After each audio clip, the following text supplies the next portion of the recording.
নাম পরিবর্তনের বিষয়ে আমাদের উপদেষ্টা পর্যায়ের একটা কমিটি হয়েছে। সেই কমিটি একটা প্রস্তাবনা দিলে তার ভিত্তিতে ওইটা একটা জেনারেল ডিসিশন হবে, কারণ আপনারা জানেন যে হাজার হাজার নাম আছে এরকম।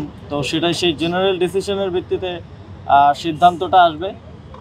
এখন আমরা আমাদের জায়গা থেকে আমাদের যতটুকু জুরিসডিকশনের মধ্যে আছে তার মধ্যে যে যে জায়গায় নামগুলো পরিবর্তন করা প্রয়োজন বলে মনে হচ্ছে, অথবা নতুন যেই কাঠামোগুলো আমরা করছি, বিভিন্ন উপজেলা স্টেডিয়াম হচ্ছে এবং এখানে আজকে একটা খেলার মাঠ হলো, এই কাঠামোগুলোতে যেন আমাদের শহীদদেরকে স্মরণে রাখার ব্যবস্থা করা যায় সেটা আমরা করছি। এবং আপনারা জানেন দীর্ঘদিন ধরে শহীদ আবরার ফাহাদ 2019 সালে শহীদ হন, তার নামে কুষ্টিয়া জেলার মাঠটা নামকরণ করার একটা দাবি ছিল। আবরার ফাহাদের পরিবার পক্ষ থেকে এই দাবিটা ছিল।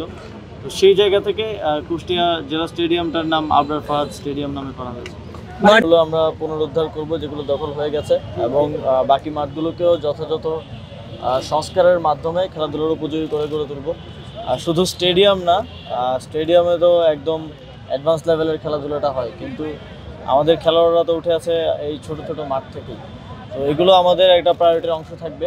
আপনারা জানেন ঘনবসতিপূর্ণ শহর হওয়ায় ঢাকায় খোলা জায়গা মাঠের যথেষ্ট অভাব আছে। আমরা যখন স্কুলে ছিলাম তখন আমরাও খেলাধুলা করার জায়গা পেতাম না।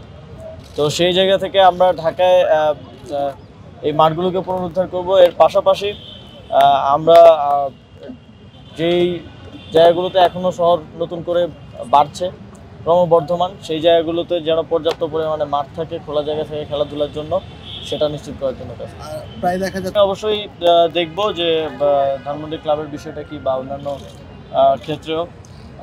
এবং আরেকটা বিষয় হচ্ছে আমরা একটা স্পোর্ট ভিলেজ করার পরিকল্পনা করছি। এটা একটা মেগা প্রজেক্ট হবে। আমরা এর জন্য বিভিন্ন দেশের সাথে আমাদের কথা চলছে আর্থিক এবং কারিগরি সহায়তার জন্য। আমরা কনসেপ্টটা এরকম যে 55টা ফেডারেশনকে একই জায়গায় অফিস ফ্যাসিলিটিস করে দেয় এবং একই সাথে খেলাধুলার সকল ধরনের ফ্যাসিলিটিস মাঠ করে দেয়। একটা বড় প্রজেক্ট হিসেবে এটা আমরা নেওয়ার চিন্তা করছি। আপনারা জানেন যে আমাদের একটি নিম্ন আয়ের দেশ হিসেবে, উন্নয়নশীল দেশ হিসেবে আমাদের অনেক প্রায়োরিটিস আছে, আরও অনেক মৌলিক জায়গাগুলোতে প্রায়োরিটিস আছে।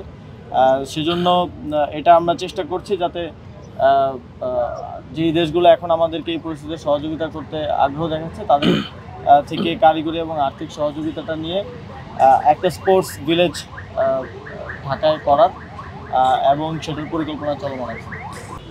নির্বাচনের জন্য আমরা চিন্তা করেছি যে প্রত্যেকটা ফেডারেশনেরই একটা কনস্টিটিউশনাল ফ্রেমওয়ার্ক থাকা উচিত। আপনারা জানেন কয়েকটা ফেডারেশন ছাড়া বাকিদের সেটা নেই, এবং সেখানে যাতে কোনো প্রকার সিন্ডিকেট করে নির্বাচন করা কিংবা ভোট কেনাবেচা করা, সেই বিষয়টা যাতে ফিরে না আসে, সেজন্য একটা ফ্রেমওয়ার্ক দেওয়ার জন্য আমরা সার্চ কমিটির কাছ থেকে চেয়েছি।